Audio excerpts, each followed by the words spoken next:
বিধায়ক নির্বাচিত হয়ে সকল মানুষের আশা ভরসা একটা কেন্দ্রস্থল রূপে এখন আমরা তাকে দেখতে পাই। তার এই যে মানসিকতা, মানুষের সেবার মানসিকতা, মানুষকে নিয়ে চলার মানসিকতা, আমি নই আমরা যে ভাবনা, সেই ভাবনাটাকে নিয়ে সে চলছে। তার এই ভাবনাকে আমরা বয়সে বড় হলে আমরা কুড়িয়ে জানাই ও তার হাত দিয়ে আমরা চাইব 12-20 এক নবদিগন্ত নব আলো ফুটে উঠবে, এই আশা রাখছি। তার দীর্ঘায়ু সুস্বাস্থ্য কামনা করছি এবং সাথে আমি স্বদেশ মন্ত্র পাঠ করছি বিবেকানন্দের। হে ভারত, এই পরানুবাদ, পরানুকরণ, পরমুখ অপেক্ষা, এই দাস ও সুলভ দুর্বলতা, এই ঘৃণিত জঘন্য নিষ্ঠুরতা, এই মাত্র সম্বলে তুমি উচ্চাধিকার লাভ করিবে। এই লজ্জাকর কাপড় শত সহায়ে তুমি বীর ভোগ্যা স্বাধীনতা লাভ করিবে।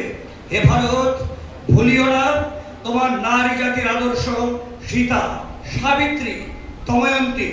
ভুলিও না তোমার উপাস্য মানাত, সর্বত্যাগী শঙ্কর। ভুলিও না তোমার বিবাহ, তোমার জীবন ইন্দ্রিয় সুখের, নিজের ব্যক্তিগত সুখের জন্য নহে।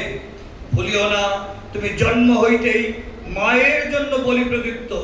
ভুলিও না তোমার সমাজ বিরাট মহামায়ার ছায়া মাত্র। ভুলিও না নিচ জাতি, মূর্খ, দরিদ্র, অঙ্ক, মুচি, মেথর তোমার রক্ত, তোমার ভাই।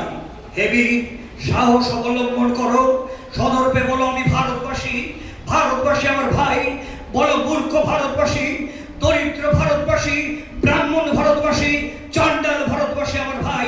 তুমিও কোটিমাত্র বস্ত্রাবৃত হইয়া সদর্পে ডাকিয়া বলো ভারতবাসী আমার ভাই, ভারতবাসী আমার প্রাণ, ভারতের দেব দেবী আমার ঈশ্বর, ভারতের সমাজ আমার শিশুসজ্জা, আমার যৌবনের উপবন, আমার বার্ধক্যের বারাণসী। বলো ভাই, ভারতের মৃত্তিকা আমার স্বর্গ, ভারতের কল্যাণ আমার কল্যাণ। আর বলো দিনরাত হে গৌরীনাথ,